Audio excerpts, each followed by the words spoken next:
Girl, get ready for your jaw to hit the floor because the tea that just dropped is scalding. The British public woke up today to a royal mess so hot even Buckingham Palace couldn't put a lid on it. Apparently, Kate Middleton's security detail caught someone from Meghan Markle's own camp lurking outside an event Kate was supposed to attend. Sounds shady already, right? But wait, buckle up because it gets so much worse. This wasn't just some rando with a phone. This person had a hidden listening device, a long-range camera lens, and get this, a printed list of Kate's private closed-door engagements. Who even does that? Now, no one's dropping the word spy outright, but come on, let's not play dumb here. That's exactly what this smells like. Straight up espionage and royal stilettos. This all reportedly went down 2 weeks ago. TWO. Zero! But it was kept under wraps until now. And let me tell you, people close to Kate are livid. And I mean steam coming out of the ears, furious. Because guess what? According to a leaked royal security report, which quietly made its way to UK authorities, this wasn't just anyone snooping around. Nope. The individual is allegedly linked to Meghan's PR consultant out in LA. Yup.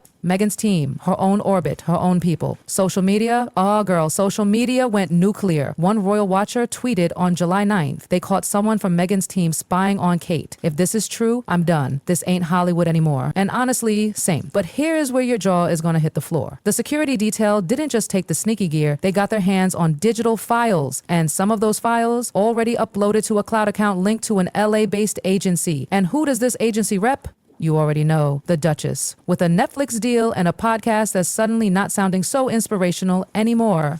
And because the tech used to pull off this little spying adventure is believed to be based on encrypted U.S. surveillance tools, the FBI has been looped in. Yes, honey, the freaking FBI. Because this is no longer a petty royal feud, it's now potential international espionage. If this really circles back to Meghan's team, the palace may finally be forced to stop shielding her because this level of shady, it ain't just messy, it's criminal. And now, the British press is sprinting like it's the royal baby race because if this story has even a single drop of truth, it's the biggest royal breach in decades.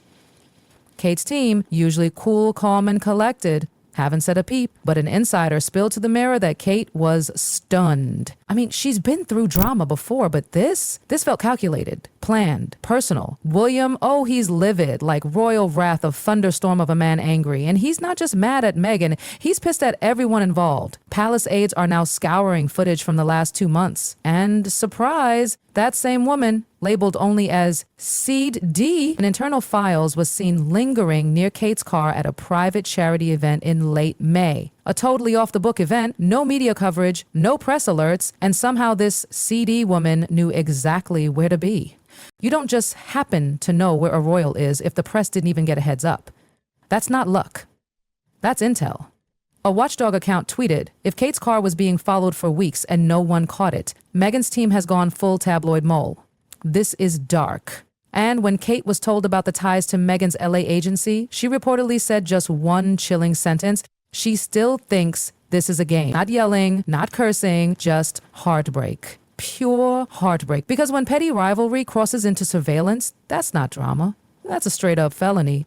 Within hours of this bombshell leak, the palace brought in a private cybersecurity expert. That consultant reached out to U.S. cybercrime investigators, and guess whose name came up? In that email, Meghan's chief strategist, yes, big boss level, allegedly wrote, if we get her timing from the Windsor side, our press team can spin the angle before she even leaves the event. This wasn't about press, it was about power, control. The Times reported that 2 subpoenas have already gone out in L.A. They're demanding everything, internal chats, project files, phone logs, and apparently those files could make this scandal look tame by comparison. So what happened at Kensington Palace the morning the FBI arrived? No chaos, no flashing lights, just a sleek, unmarked black car rolling in at 7:42 AM sharp. 2 agents, 1 U.S. Embassy liaison, and inside, Kate's head of private security, a literal MI6 legend, was already briefed and waiting. A 90-minute meeting. No leaks, no press, but girl, word got out. And it is juicy. Insiders say the agents handed over a trace map of digital activity. Every click, every upload, every login tied to Meghan's inner circle. It wasn't just theory. This was data. Timestamps, IPs, devices. One file even showed a cloud log referencing Kate's travel plans 2 days before they went Republic. Let me say it again for the people in the back. 2 days before, one tweet went viral instantly. The FBI doesn't fly overseas to play guessing games. If Meghan's team is involved, it's about to get real. And Kate, according to palace sources, she was calm but furious when she found out.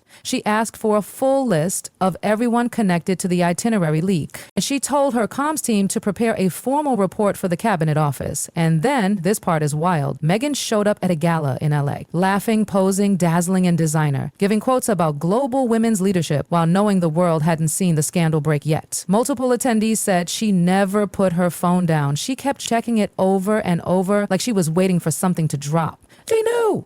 Oh, she knew. And then, just as things were starting to boil, Sadie flew back to the UK.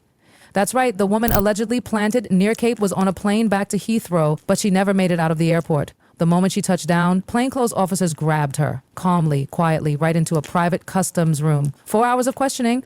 And get this, Sadie had a second phone she didn't declare. That phone had a VPN tunneling through US and Swiss servers, classic tabloid hacking technique. An investigative blogger tweeted, "This isn't some staffer caught gossiping. This is straight up espionage." Insiders were shook. Why? Because the phone's calendar matched Kate's actual schedule to the minute. During questioning, CD revealed she was hired via a third-party digital image firm in LA. And then, one of the agents reportedly froze. That same firm had tried last year to buy royal location data from paparazzi. When they checked the invoices, guess what name popped up? Emma Markle. Boom, not a smoking gun, but girl, it was enough to light a forest fire.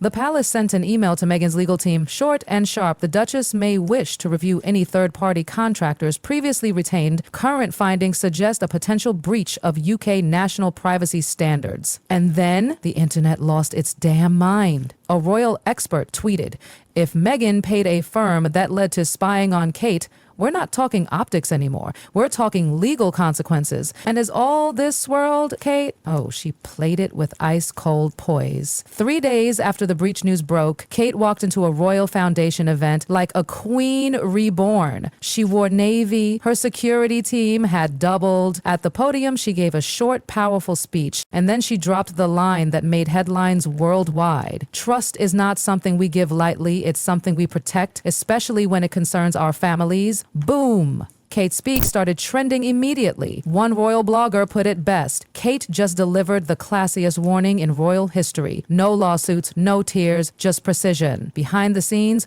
things were moving fast. Kate had reportedly launched a full internal security review, not just for her kids and events, but past digital records tied to Meghan's requests, charities, even casual royal communications. A source told the press, "This isn't revenge. It's about protection. But yes, from now on, there is zero tolerance." Meanwhile, Meghan vanished. No press, no appearances, no podcast promos, radio silence. Columnist Fiona St. James said Meghan was re-evaluating her entire inner circle. A former royal guard tweeted, "This isn't about tabloids anymore. It's about data, privacy, a breach that could cost someone everything." And it wasn't over, because just when Meghan tried to lay low, another shoe dropped. A former staffer from Frogmore Cottage came forward. Nation be damned, they delivered something to a UK tabloid that sent chills down every spine in Windsor. A folder named something boring, June_19_memo, but inside, explosive, messages, notes, audio recordings, including a note from Meghan's team asking for background checks on Kate's aides, and a voice from a lunch break chuckling. Meghan said if she can't outshine her, she'll outmaneuver her. Let's get creative. Oh, my God, legal teams from both Scotland Yard and the palace jumped on it. Immediately, Royal Truth accounts posted, "This folder proves." Meghan ran a parallel narrative. No wonder the FBI is circling. And now the word spy isn't just online. It's appearing in government memos. A House of Lords aide reportedly called it a modern act of infiltration masked by charity optics. Meghan's lawyers denied it all, called the folder fabricated gossip. But no one's buying it. Even BBC analysts were like, "This didn't come from a hater. It came from someone inside." And then, then came the nuclear twist. The FBI cyber team asked for access to the Frogmore folder, not because of the palace, but because some metadata matched a larger transatlantic cyber investigation. Yes, this just became international cybercrime level. So now the FBI's in, the palace is quiet, and Buckingham is basically on DEFCON 1. And then, boom, July 11th, an emergency closed-door session goes down in Westminster. Senior intel liaison, cybercrime experts, and the Royal Security Task task force are all there. What's on the agenda? The Meghan Markle metadata breach. Yes, it now has an official government label. But the real twist? A newly surfaced email from Meghan's own executive assistant dated 6 months before the royal split. And the subject line? Chills. Confirm if Kate's itinerary is being stored in the main drive or the secure server. If needed, request visibility for planning. I mean, request visibility? What is this, a marketing pitch? That's not royal talk. That's Silicon Valley tech ops jargon. It's not, where's the Duchess? It's let's track and pivot. One UK Intel leak account said, that phrasing, it's corporate espionage code, not royal scheduling. It doesn't belong in the palace. And guess what? That email was flagged years ago but was never acted on. It got buried in an internal audit, marked as ambiguous. Well, honey, not anymore. Because once the FBI saw it, they lit up like Big Ben at midnight. They reportedly started probing whether scraper tools were being used to monitor royal press hits and scheduling data before it went public. This wasn't passive watching. It was active manipulation. Maybe even data laundering. A senior cyber analyst told The Telegraph if the surveillance was used to influence perception or press cycles, it's not just sketchy, it's a matter of foreign interference. Let's not kid ourselves anymore. This is deep,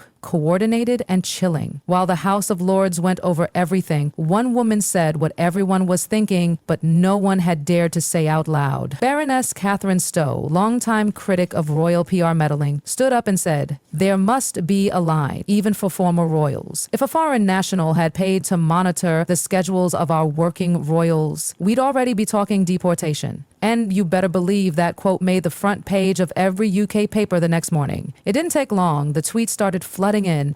As she poured Meghan went viral within the hour. She weaponized privacy to spy. She weaponized charity to manipulate. And now she wants sympathy? Send her back. Another tweet from Crown Legal read, if the palace doesn't act, Parliament might. This isn't gossip, this is a constitutional violation. And behind the scenes, a motion was drafted, confidential, yet released to the public yet. But according to insiders, it's titled, Petition to Restrict Entry Privileges and Investigate Digital Interference, former Duchess of Sussex. And guess what? It's got backing. Real political backing. Kate still hasn't spoken directly, not a single word, but her camp, let's just say, everyone knows where she stands now. As for Harry, sources say he's still holed up in Montecito, shell-shocked, stunned, reportedly blindsided. And Meghan, she's gone full ghost. No pap shots, no selfies, no global initiative panels, nothing. The woman who couldn't stay off the mic has suddenly vanished from every screen in LA. Not even a cryptic Instagram quote, just silence. And the world is left asking the question no one thought would ever feel real. Did Meghan go too far? Or is she already past the point of no return? And honestly, at this point, even letting her come back might be too generous.